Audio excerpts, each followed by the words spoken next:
Apabila minyak wangi itu ada alkohol. Yang tak ada alkohol tak ada masuk dalam masalah. Yang ada alkohol. Baik. Alkohol minyak wangi ni dibuat daripada etil alkohol. Namanya etanol. Faham? Ada satu lagi metanol atau metinol. Metinol ini tidak najis. Yang najisnya adalah etanol. Ataupun etil alkohol.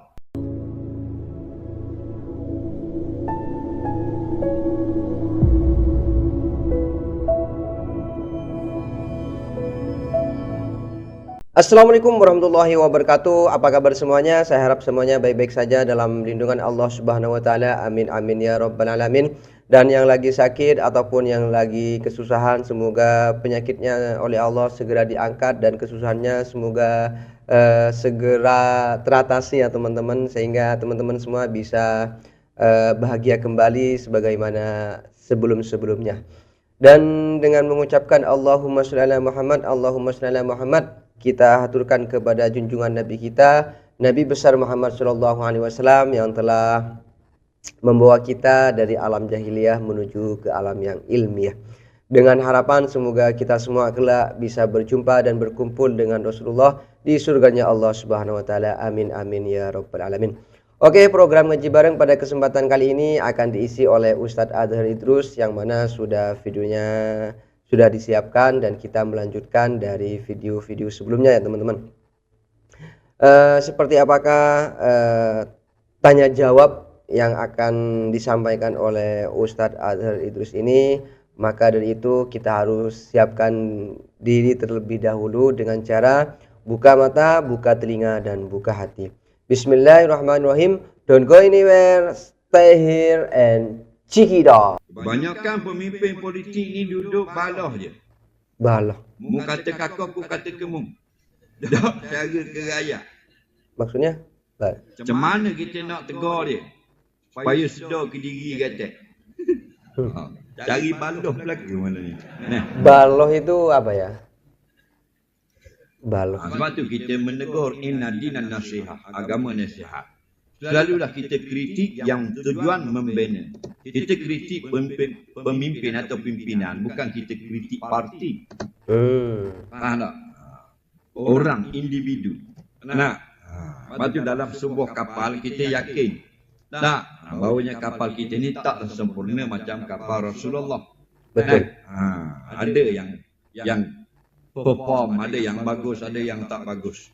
Jadi bukan kita nak tukar kapal, kita tukar awak kapal. Faham lagi? Mungkin kita tukar pilot, jurumudi 2 orang, bahagian enjin 3 orang. Kapal okey, faham lagi? Mana yang tak bagus, kita minta pucuk pimpinan, jangan senaraikan nama dia untuk PRU akan datang. InsyaAllah, pakat-pakat komplain, pakat-pakat tegur, pimpinan akan dengar kita. Okey? Tetap dengan halus juga ya. Untuk membina. Okey?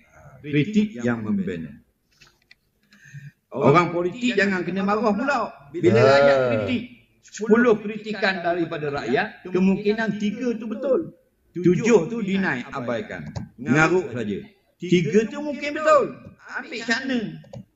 Ya.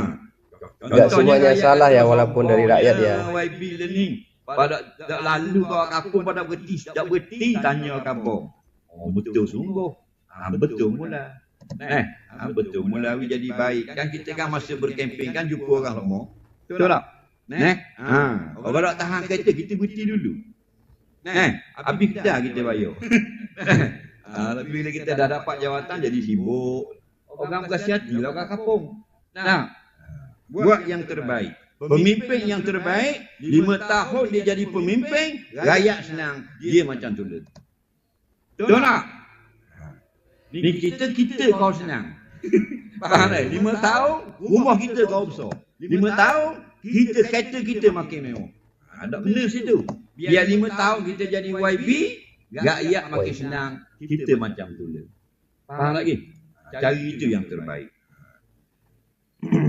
Cuma tidak semudah yang Soalan disampaikan ya teman-teman seterusnya, keadaannya ya. saya menetap di Kuatang, rumah di KL. Biasanya saya dan keluarga akan ke rumah KL sebulan sekali hujung minggu. Dekat di musafir, pergi ke rumah KL itu. Bolehkah kami tunaikan solat jamak kosong masih di rumah itu? Baik. Siapa yang ada dua tempat tinggal dalam bumi atau muka bumi ni, dan dia duduk, bergilir duduk, dua-dua tu tak boleh jamak kosong. Oh. Faham? Tetapi ada lagi satu pendapat. Banyakkan dia duduk di mana? Banyakkan duduk di Kuatang. Faham? Minggu sekali dia duduk di KL. Tak? Maka rumah yang banyak duduk tu tak boleh jamak kosong. Rumah yang kurang duduk itu pergi jarah-jarah sebulan sekali. Kalau nak pergi 3 hari atau kurang, tak boleh jamak kosong. Tapi nak pergi ke KL, rumah di KL itu 4 hari dan ke atas, baru tak boleh jamak kosong. Okey? Orang yang ada 2 isteri. Satu isteri di Pekan, satu isteri di apa benda ni, Maran. Dua-dua tu rumah dia. Maka dua-dua tempat di Maran dan Pekan tak boleh jamak kosong. Soalan seterusnya. Kalau boleh ya enak. Kosong. Apakah kosong terus hukum ya. jual beli jika azan berkumandang? Saya tengok ramai orang berpusu-pusu beli belah ketika azan maghrib Beli di belah. pasar malam. Sedang masjid sebelah saja ditapak pasar malam. Marah kan pasar malam depan tu. Nah, mengutukannya aku guna marah. Baik.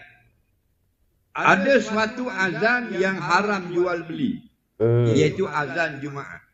Oh iya. Faham lagi? Ada pun lain pada azan Jumaat tidak haram jual beli.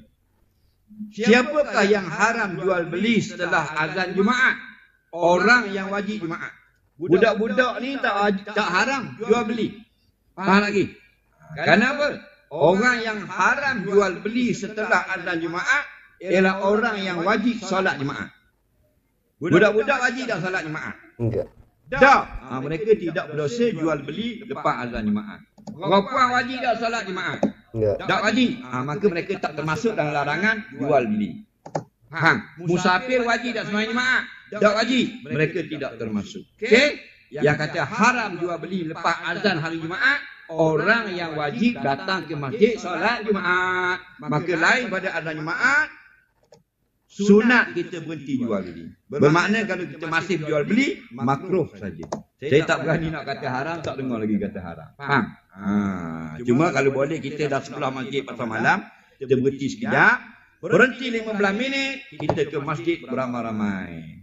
Mula-mula memang pelik, lama-lama dah jadi biasa. Betul tak? Harus latihan dulu ya. Saya ada terima satu botol minyak wangi yang harum baunya, tapi saya was-was nak pakai. Mengandungi alkohol. Boleh tak saya pakai waktu sembahyang? Dengar baik-baik, orang faham. Apabila minyak wangi itu ada alkohol. Yang tak ada alkohol, tak ada masuk dalam masalah. Yang ada alkohol. Baik. Alkohol minyak wangi ni dia buat daripada etil alkohol. Etanol. Faham? Ada satu lagi metanol atau metinol. Metinol ini tidak najis.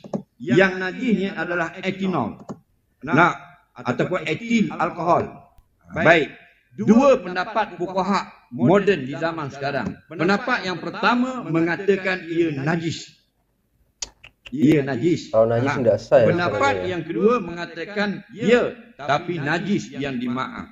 Kenapa? Kerana persennya amat sedikit, 0.3% di dalam minyak wangi. Alkohol 0.3%, 0.2%. Faham? Maka al-qalil kal-adami, yang sedikit seperti tidak ada. Pendapat pertama mengatakan tetap najis, jangan pakai di dalam solat. Pendapat yang kedua, najis yang dimaafkan kerana sedikit sangat dicampurkan dengan minyak yang suci. Okey? Itulah hukumnya. Jadi kita macam mana? Kita boleh pilih mana-mana satu. Itu khilaf, itu rahmat bagi umat. Faham? Jadi pilih yang membolehkan aja ya. Soalnya hal ini biasa digunakan ya. Kita nak pakai juga, nak ikut pandangan mengatakan dimaaf, silakan. Faham lagi? Kita nak ikut pandangan mengatakan najis yang tidak dimaaf, kita mau pakai dalam sembahyang, silakan. Masing-masing ada sandaran. Nah, macam usallinya. Usalli fardal maghribi salasa raka'atin adaan lillahi ta'ala. Ulama jawab dah. Siapa yang kata usalli sebelum sembahyang, sembahyangnya sah. Siapa yang tak kata usalli pun sah juga. Dua-dua sah belaka.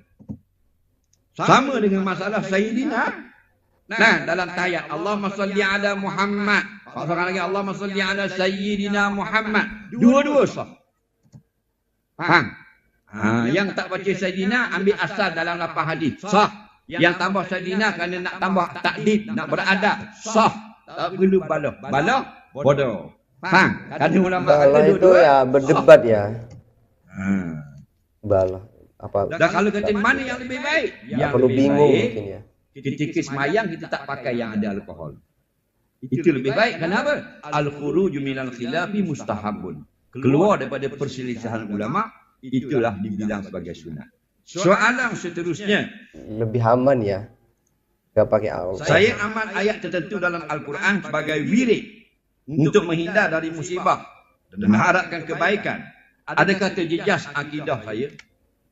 Dia mengamalkan bacaan ayat-ayat Quran, tak mohon keberkatan, keselamatan dan sebagainya. Adakah syirik? Syirik kenapa dah ayat Quran?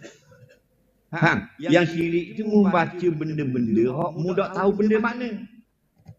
Kita baca benda doa nak pergi berjalan. Subhanalladzi sakhkhara lana hada. Betul tak? Doa kenderaan, doa naik kenderaan. Doa itu, ayat itu dari Al-Quran.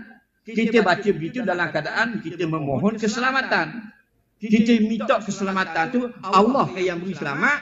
Doa ayat tu yang selamatkan kita. Allah tetap. Kalau kita tanya orang yang berdoa, awak baca doa tu Subhanalladzi sakhkhara lana tadi, awak yakin ayat tu ke yang selera awak ke Allah? Kita tanya dia. Dia jawab dia, Allah. Dah syirik ke mana? Tak syirik, ayat Quran kan baca lah. Ambil tabaruk, jaga keselamatan, minta perlindungan. Faham lagi? Yang kata syirik itu membaca ayat-ayat yang mu tak faham. Kawan ni kata ayat ni ambil di Gunung Ledang. Mu nak jalan mana-mana baca jalan Ledang. Jambi. Balik awal tu.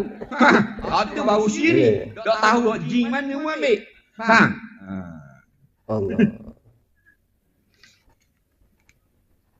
Dalam sebuah hadis, siapa tinggal solat dengan sengaja telah kufur. Apakah orang yang tak boleh terima teguran malah memarahi orang yang menasihati mengenai mafhum hadis di atas?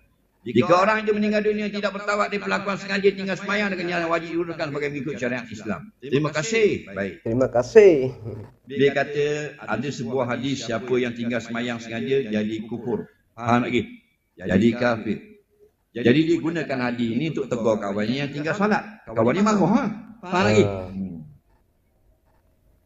Jadi adakah orang yang mati tak semayang, kita kena semayang jenazahnya? Bagus buat soalan ni. Dengar baik-baik. Okey? Jumhur ulama iaitu mazhab Syafi'i, ulama-ulama mazhab Maliki, ulama-ulama mazhab Hanafi. Faham? Berpendapat orang Islam yang tidak mengerjakan solat tidak kufur, tidak kafir, tapi asi orang mukmin yang fasik. Faham lagi? Orang mukmin fasik. Dengan syarat dia tinggal solat itu kasla, bukan inada. Tarikus solat kisman. Orang yang tinggal solat ni ada dua jenis. Pertama kasla, malah. Bukan dia kata tak wajib, dia malah, sibuk, lara dan sebagainya. Yang kedua inada. Dia tak solat kerana dia beriktikad solat itu tidak wajib. Faham lagi? Maka yang kasla, yang malah tadi fasik, masih beriman. Faham? Hukumnya mati orang Islam walaupun berdosa. Tapi kalau dia tinggal tu inada kerana engkar, dia kata tak wajib sembahyang, maka kafir. Itu pandangan jumhur ulama. Jumhur ulama. Satu mazhab mengatakan tinggal solat kafir secara mutlak, iaitu mazhab pandangan Imam Hambali. Dia berdalil Ini hadis mic-nya yang kok berubah? tadi. Nabi sebut dalam sebuah hadis, man taraka sholata muta'ammidan faqad kafara bihara atau kama qala, barang siapa yang sengaja tinggal satu waktu solat, dia telah menjadi kafir terang-terangan. Allah. Okey, dalam mazhab Hambali mentafsirkan hadis ini jadi kafir. Jumhur ulama kata kafir nikmat. Kafir sini ukur nikmat. Dia telah ukur nikmat yang sangat besar, iaitu kewajipan solat. Jadi tetap orang beriman, dia mati fasik. Dan dia mati fasik, tetap beriman, disembahyang mandi kapan dan tanam jenazahnya macam orang lain. Okey? Nanti jawab. Soalan seterusnya. Bunyi mic-nya beda ya. Agak compreng gitu. Apakah hukum makan obat empedu beruang? Empedu beruang. Boleh tak? Makan. Boleh kalau dia yang gaji. Makan tumpang, makan empedu beruang.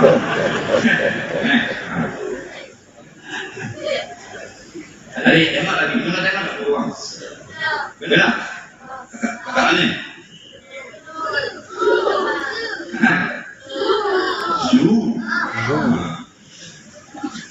Susah.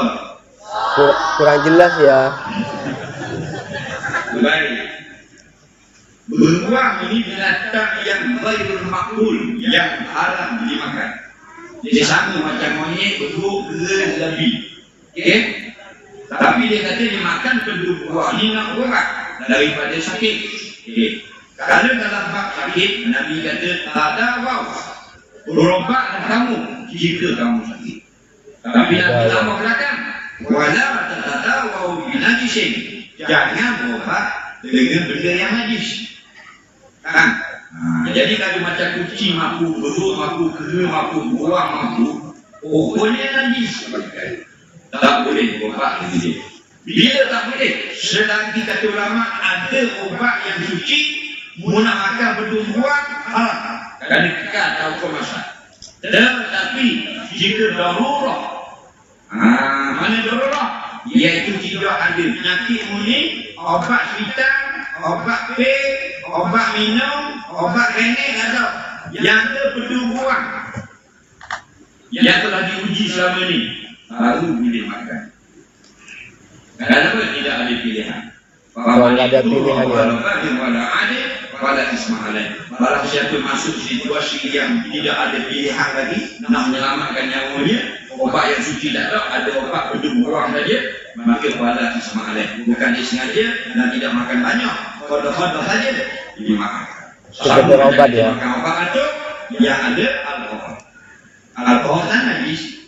Lagi. Nah, kita makan obat itu asalnya haram, tapi kata batuk yang tak hukum haram jadi boleh. Ad-darurah tubihul mahzurah. Darurah itu mengharuskan apa yang tidak harus. Tapi dengan qadar-qadarnya pula. Ad-darurah itu tuqaddaru bi qadariha. Darurah itu dikadarkan bentuk qadar. Jadi ditulis itu satu sudut satu sudut memakan ini haram. Udah kita tak kira waktu satu sudut mulai. Kalau satu sudut dia ada sesudut belah, satu sudut belah. Itu yakin. Jadi tidak ikut pada itu haram. Tapi ingat mana? Kalau ada obat suci nak faham beduk buang haram. Macam orang yang nak di padang pasir, dia mengakuk tak larat sangat. Jumpa babi, mampu tak? Babi mampu dengan nasi lemak. Nak makan mana? Tapi dia tahan babi, dia darurat korok dengan nasi lemak ada. Lagi, makak jumpa lembu mampu dengan nasi. Dia makan lembu mampu, darurat mana nasi ada. Lagi, tapi jangan makan nasi jumpa nasi. Masya Allah, itulah tadi ya beberapa tanya jawab yang sudah kita ikuti bersama. Dan yang pasti seperti biasa ya, kita pasti mendapatkan hal-hal yang baru, hal-hal yang mungkin kita tidak pernah tahu, ataupun hal-hal yang pernah kita ketahui namun kita lupa. Tapi setelah mendengarkan pertanyaan dan jawaban macam ini, kita akan tahu dan kita akan ingat kembali ilmu yang sudah kita lupa. Tadi juga membahas tentang menggunakan parfum yang pakai alkohol ketika sholat. Ada yang berpendapat tidak boleh, ada yang berpendapat boleh. Terus jamak kosor yang orang tinggal punya 2 rumah itu ya, ada yang berpendapat tidak boleh, ada yang berpendapat boleh juga. Terus apa lagi? Ada beberapa pertanyaan tadi sudah kita ikuti bersama dan itu sangat bermanfaat sekali, terutama untuk saya pribadi, dan harapannya juga bermanfaat kepada teman-teman semua yang sedang menonton video ini. Dan untuk pada kesempatan kali ini program Ngaji Bareng saya akan cukupkan. Mohon maaf apabila ada kesalahan. Ihdinas shiratal mustaqim. Assalamualaikum warahmatullahi taala wabarakatuh.